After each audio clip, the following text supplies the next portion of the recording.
Allô, pasteur, prie pour mon mari.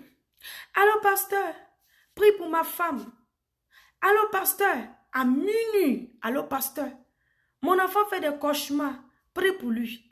Chaque jour, allô, pasteur. Chaque jour, allô, pasteur. Bien-aimé, jusqu'à quand tu vas demeurer bébé spirituel? Jusqu'à quand tu vas demeurer bébé spirituel? Amen. Il faut que tu décides de grandir, bien-aimé, spirituellement, afin de dépendre du Saint-Esprit pour prier pour toi-même et prier pour les membres de ta maison, en ayant une vie de prière. En ayant une vie de prière. Parce que le Saint-Esprit est relâché pour tout le monde. Tu as le Saint-Esprit, j'ai le Saint-Esprit. Donc tu peux prier. Tu peux prier pour toi-même. Tu peux prier pour les membres de ta maison. Tu peux prier pour ton enfant qui fait des cauchemars. Tu peux prier, bien-aimé, parce que tu as reçu le Saint-Esprit. Je vais lire. Acte 2, verset 17. Il est écrit. Le Seigneur dit, dans les derniers jours, dit Dieu, je répandrai de mon esprit sur toute chair. Vos fils et vos filles prophétiseront, vos jeunes gens auront des visions, et vos vieillards auront des songes. Oui, c'est sur mes serviteurs et sur mes servantes. Dans ces jours-là, je répandrai de mon esprit et ils prophétiseront. Le Seigneur dit qu'il va répandre son esprit. Il a déjà fait, le Saint-Esprit est déjà relâché. Parce que Jésus-Christ est venu, il est parti. Alors le Saint-Esprit est relâché sur toute chair. Le Saint-Esprit est en toi, il est en moi. Donc tout le monde peut prier. Tout le monde peut prier, bien-aimé. Tout le monde peut prier. Amen. Écoute-moi très bien, bien-aimé. Je ne dis pas qu'on ne doit pas demander l'aide du pasteur. Je ne dis pas qu'on ne doit pas demander l'aide du pasteur, non. Je ne dis pas ça. Dans des cas difficiles, dans des cas compliqués, c'est normal que tu demandes l'aide du pasteur. Parce que la situation te dépasse. C'est normal.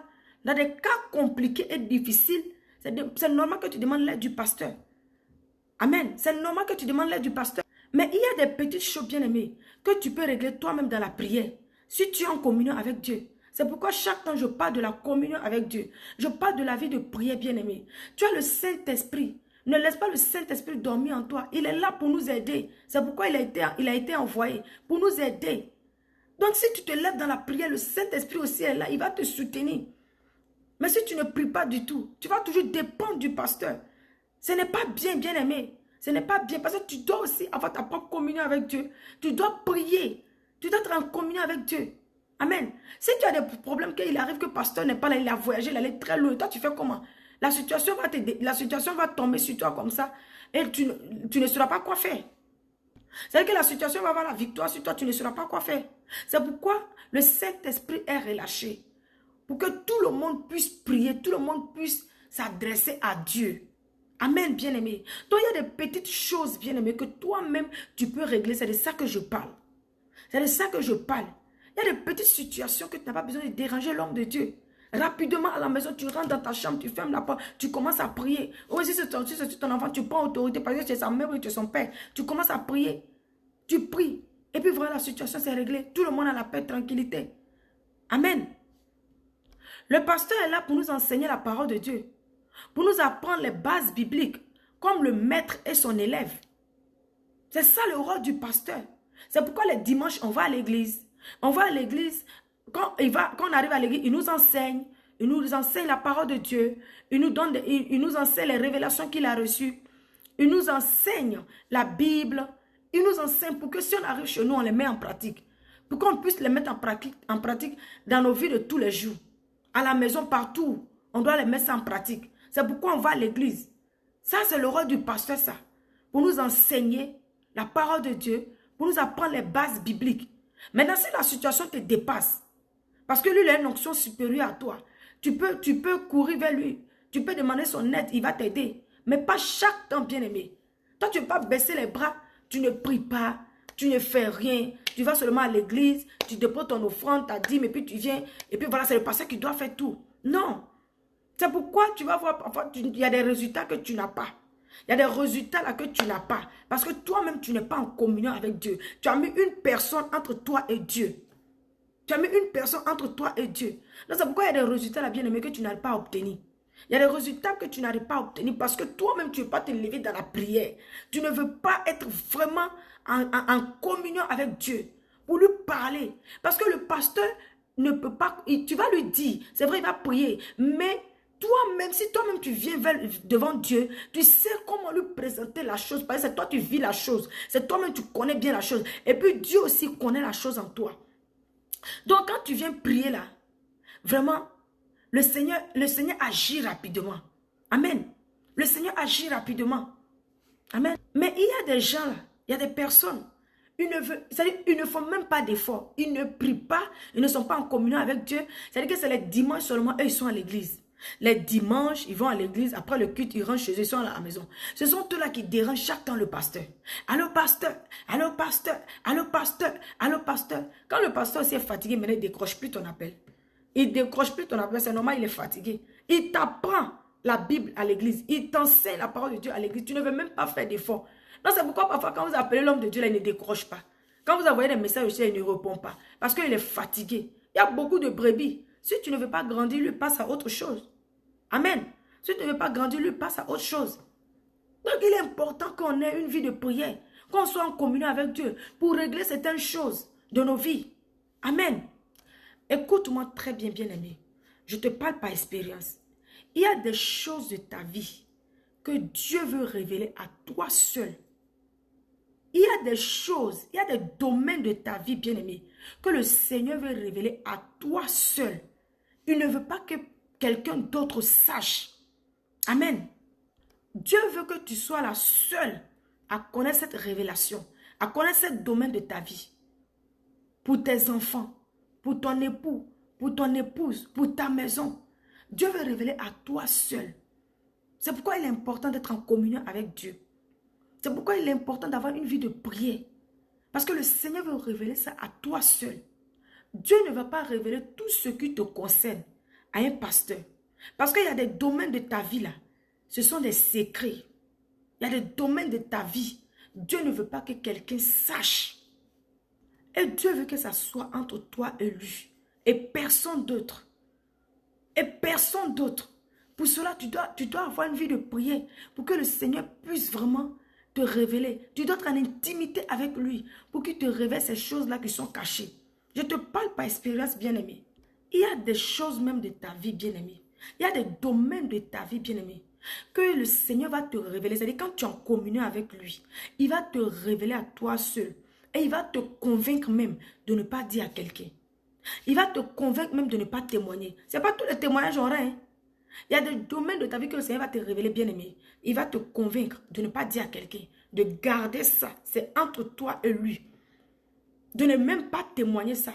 Parce que le Seigneur ne veut pas que quelqu'un sache. Le Seigneur ne veut pas que quelqu'un sache. Je sais de quoi je te parle, bien-aimé. Tu vois des personnes qui ont des problèmes, qui ont des difficultés. D'autres sont un peu malades. Il y a beaucoup de combats, il y a beaucoup d'attaques. Mais ces gens-là, ils ne prient pas. C'est-à-dire, ils ne sont pas en communion avec Dieu. Quand on dit moment de délivrance, ils vont à l'église, ils font la délivrance. Quand ils quittent là-bas, ils sont à la maison. C'est-à-dire, eux, ils ne sont pas en communion avec Dieu. Même bonjour, ils ne disent même pas Dieu ne parle. Ils ne sont pas, c'est comme s'ils sont en palabre avec Dieu. Ils ne disent même pas bonjour à Dieu. Il y a d'autres aussi, c'est-à-dire, ces gens-là, ils vont à l'église. Ils vont à l'église, ils prient, ils reviennent. L'homme de Dieu prie pour eux. Mais eux-mêmes là, c'est comme si ils sont déconnectés de Dieu. Ils ne sont pas en communion avec Dieu. Mais leur problème aussi ne change pas. La situation ne change pas. Bien-aimé, tellement Dieu nous aime. Tellement Dieu nous aime. Il ne veut pas révéler la racine de ce problème-là à un pasteur. Il peut lui révéler en partie, mais pas entièrement. Bien-aimé, il peut révéler ça en partie à l'homme de Dieu, mais pas entièrement. Et souvent, tu vas voir, quand l'homme de Dieu même prie pour ces gens-là, la situation ne change pas. La situation ne change pas. Le Seigneur veut que tu sois en communion avec lui parce que ce sont des secrets. Ce sont des secrets. Le Seigneur ne veut pas qu'on soit exposé. Ça, nous-mêmes, parfois, on va se livrer. Sinon, le Seigneur ne veut pas qu'on soit exposé. Quand tu commences à être en communion avec Dieu, bien-aimé, quand tu commences à être en intimité avec lui, le Seigneur, paf, il commence à te révéler. Donc, tu te poses la question, mais pourquoi depuis combien de temps on prie pour moi, je fais délivrance là, mais l'homme de Dieu n'a jamais dit ça, le Seigneur n'a jamais révélé. Oui, parce que ça te concerne. Le Seigneur ne veut pas que quelqu'un sache. Il veut que ça soit toi seul. Même dans la vie de tes enfants, il veut que ça soit toi seul. C'est pourquoi depuis, il n'a pas révélé. Et quand il te révèle des trucs comme ça là, parfois il va te dire de ne pas témoigner. Parfois, il va dire qu'il faut garder d'abord. Ce n'est pas tous les témoignages orants. Il va te dire qu'il faut garder d'abord. Attends d'abord. Au moment favorable, je vais te dire. Il va disposer ton cœur maintenant à témoigner. Il va disposer ton cœur à témoigner. Amen, bien-aimé. C'est pourquoi il est important d'être en communion avec Dieu. Il est important. Parce que le Seigneur ne va pas tout révéler à son serviteur. Le Seigneur ne va pas tout révéler. Et tu vas rester là sans résultat. Tu vas tourner. On prie pour toi, on chasse de moi, on prie pour toi. La situation est là, ça ne change pas. Parce que tu n'es pas en communion avec Dieu, tu ne pries pas. Mais si tu rentres en communion avec Dieu, tu décides d'avoir une vie de prière, parler avec Dieu chaque jour, tu deviens son ami, tu deviens son intime. Maintenant, il va te confier des secrets maintenant. Il va te révéler ces choses-là. C'est les secrets qu'il va te confier pour toi, pour ta maison, pour tes enfants. Il va te les confier. Si tu dois témoigner, il va te dire qu'il faut témoigner. Si tu ne dois pas témoigner aussi, il va te dire qu'il faut laisser. Et quand il te révèle ça aussi, il te donne les stratégies qu'il faut pour t'en sortir de ça. Il te montre les chemins qu'il faut pour sortir de ça. Il dispose ton cœur. Oh, bien-aimé, soyez des hommes et des femmes de prière. Je sais de quoi je vous parle. Dieu ne va pas révéler tout à l'homme de Dieu. Et toi aussi là, tu ne vas pas déranger l'homme de Dieu chaque temps. Pour les petits trucs, tu vas te lever, tu prends autorité, tu annules la chose. Pour les petits trucs, tu vas te lever dans la prière, puis tu gères la situation. Amen, bien-aimé. Ce que je te dis, je te parle par expérience. Je te parle par expérience. Beaucoup de personnes, vous ne voyez pas, ils vont à l'église, on prie, on chante de mots. L'année finie, c'est la même situation. L'année prochaine encore, c'est la même situation. Mais quand toi-même, tu rentres en communion avec Dieu, paf, le Seigneur commence à ouvrir tes yeux. Il commence à te révéler la racine, la source de ces problèmes. Maintenant, il te donne les stratégies qu'il faut. Parce que le combat est spirituel. Il te donne les stratégies qu'il faut pour t'en sortir. Il te donne les stratégies qu'il faut. Il te montre les chemins qu'il faut pour sortir de ça. Il te montre. Amen, bien-aimé. Soyez des hommes et des femmes de prière. Arrêtez de déranger les hommes de Dieu, bien-aimés. Arrêtez de déranger. Je ne dis pas ça voilà, je ne dis pas qu'on ne doit pas demander l'aide de l'homme de Dieu. On doit demander. Mais toi-même, là, il n'y a pas une barrière entre toi et Dieu. Le Saint-Esprit est là. Tu peux te lever seulement dans la prière, tu règles ta situation. Mais quand ça te dépasse, tu vas vers lui, c'est normal. Tu vas lui présenter la situation. Ah, comme toi, tu es, comment on appelle, comme toi, tu as plus d'onction que moi là. Alors, papa, vraiment, voici la situation. Vraiment, ça me dépasse. Tu peux me donner un conseil. Qu'est-ce que je peux faire? Comment je peux m'en sortir? Ou comment je dois prier? Tu peux me donner. Il peut t'aider. Ou bien lui-même peut dire que je vais venir t'aider dans la prière. Il peut t'aider. Mais des petites choses, toi-même, tu peux gérer ça. Tu peux gérer ça. Dieu écoute la prière de tout le monde. Tous ceux qui viennent vers lui, il écoute leur prière et puis il exauce. Amen. Si cette vidéo t'a fait du bien, n'hésite pas à partager, commenter, à liker, à faire du bien aux autres autour de toi. Le but de ce message, bien aimé, vraiment c'est pour te réveiller, pour t'amener à être un homme et une femme de prière, avoir ta propre communion avec Dieu. Amen.